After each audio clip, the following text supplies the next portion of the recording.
You mess with the wrong neighbor. How I took down a fake HOA queen and grew a forest in her face. Part 1. The Return Home. When I pulled into my driveway after a quiet weekend camping trip, I expected to find peace waiting for me.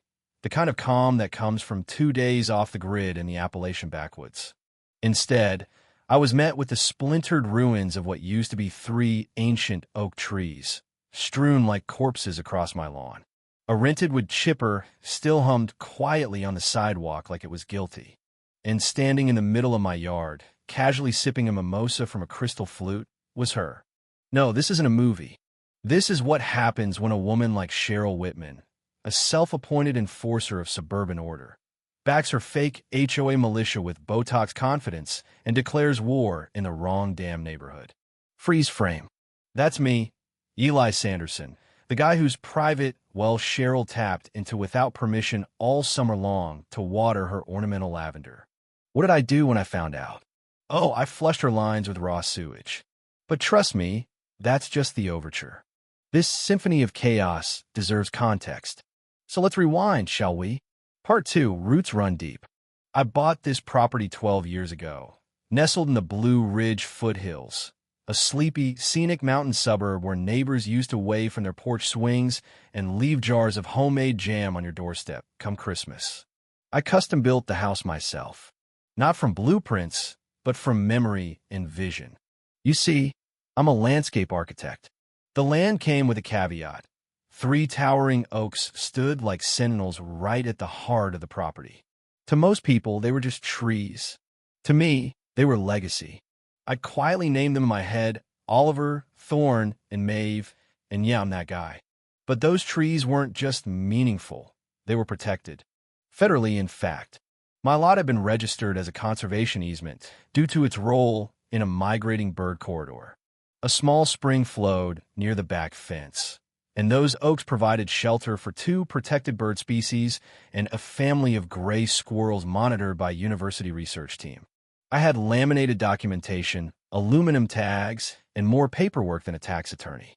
Then Cheryl moved in. Part 3, Cheryl the Conqueror.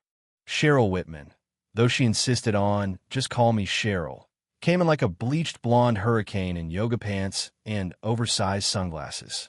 Within a month, she had recruited 4 other busybodies from the cul-de-sac, designed official-looking letterhead, and declared our street part of the Evergreen Heights Beautification Council. A fake HOA she ran out of her garage. No one voted for it. No one agreed.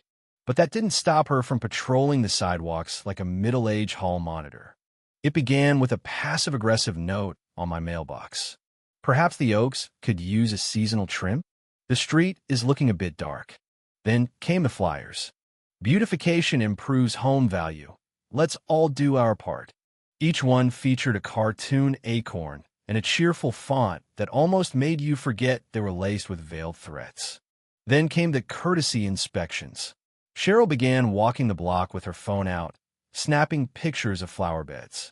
One afternoon, I caught her leaning over my fence with a measuring tape.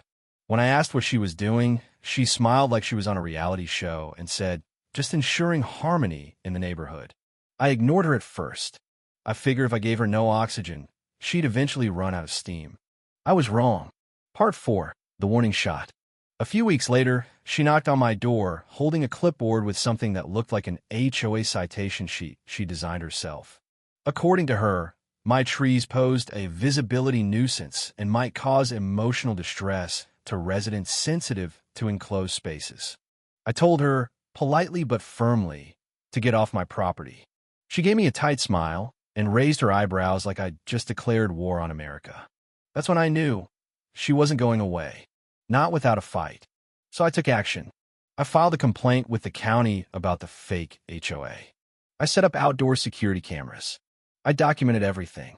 And I waited. Part 5, The Axe Falls. While I was off the grid camping, just 2 days, I came home to find it had happened. My trees, those gentle giants I'd nurtured for a decade, were butchered to stumps. A contractor's trailer was still parked outside. Sawdust coated the sidewalk like a crime scene. And Cheryl? She was in a lawn chair she'd dragged onto my property, sipping her mimosa like she was admiring her handiwork. Doesn't the street just feel lighter? She chirped. I didn't yell. I didn't throw anything. I simply walked past her, went inside, opened my safe, and pulled out the thick folder marked Protected Habitat, Legal. Then I started making phone calls. Part 6, the federal avalanche begins. I didn't call the local cops. I called the U.S. Fish and Wildlife Service. Then the State Department of Forestry and Environmental Crimes. And finally, Dr. Ramirez, the field biologist from Appalachian University, who had been leading the squirrel migration study based around my oaks. When I told him they were gone, the line went quiet. Not surprised quiet. Furious quiet. They took down tree 17, he asked. Yes. Tags still in the grass, I said, staring at it next to a pair of contractor gloves. That tree was part of 3 separate research grants, he said, his voice flat. I'll be in touch. The next morning, I received an official callback from the Department of Forestry.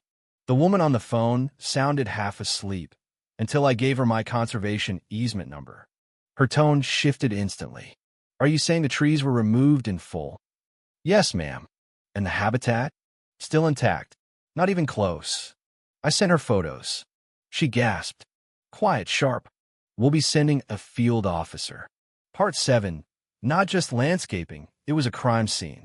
Within 48 hours, I had 2 federal agents on my lawn. They didn't wear suits. They wore boots, khaki shirts, and clipboards like weapons. They measured stump diameters, took soil samples, and cataloged damage like this was a wildlife crime scene. I handed them copies of Cheryl's flyers. You know, the one she'd thoughtfully printed with her full name and her imaginary HOA title at the top. Then I played them the audio. Clear as a bell from my backyard camera. Just take them down. He'll thank me later. One agent muttered, people think just because it's their backyard, they're exempt from federal law. I didn't say a word. I let the truth hang in the air like smoke. Meanwhile, Cheryl was throwing what she called a tree freedom celebration. Cupcakes shaped like axes. Balloons. Selfies in front of the wood chipper. And she posted it all online. Every smug grin. Every mission accomplished caption. What she didn't know, those photos were already sitting in inboxes of federal investigators. Part 8. The cease and desist. I hired an environmental attorney.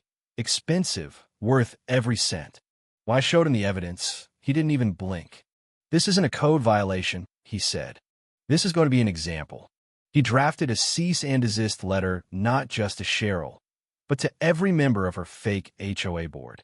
He included scanned copies of the conservation easement, citations of federal conservation code, and case law. It wasn't just a warning. It was a shot across the bow. Anyone involved could be personally named in a federal lawsuit. Part 9. The recording that sealed it. Cheryl held an emergency neighborhood meeting. Of course she did. Tried to spin the narrative that I was a bitter tree hoarder with aesthetic aggression. What she didn't know was that her own HOA treasurer, Alan, had already turned on her. He called me in a panic and handed over a recording of the meeting. On it, Cheryl joked about forging a maintenance order. She laughed about the trees being probably diseased anyway. It wasn't just negligence, it was intent. The very next week, she received a formal notice of investigation from the Department of Forestry.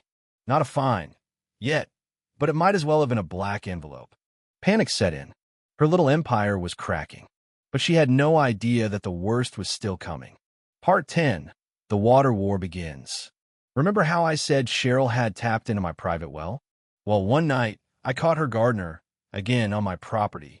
Only this time, he wasn't trimming bushes. He was running a hose. I followed the line.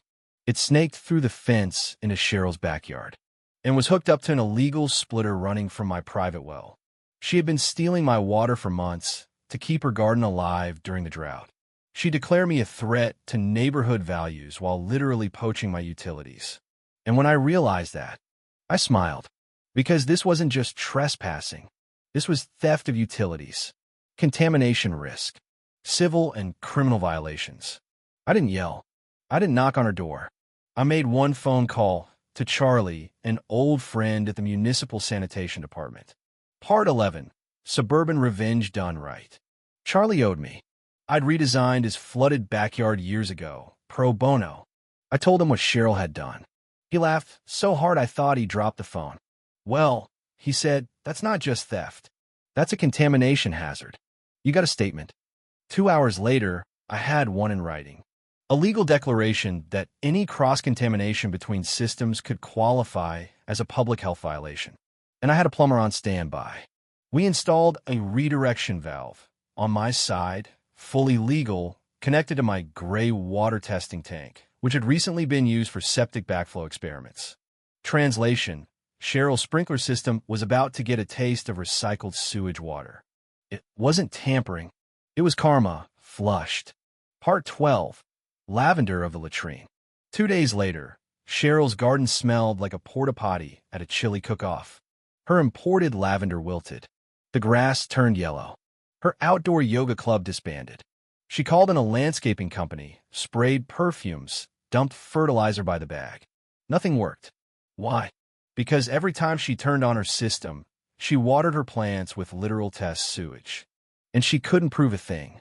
When she finally stormed over to my porch, screaming that I'd poisoned her garden, I calmly sipped lemonade and said, Cheryl, you've been stealing water from my private well for months. If you want to call the authorities, I highly recommend it. She turned beet red, stammered, then stormed off. I called after her, make sure to wear gloves when pulling those bushes. Gray water can be unpredictable.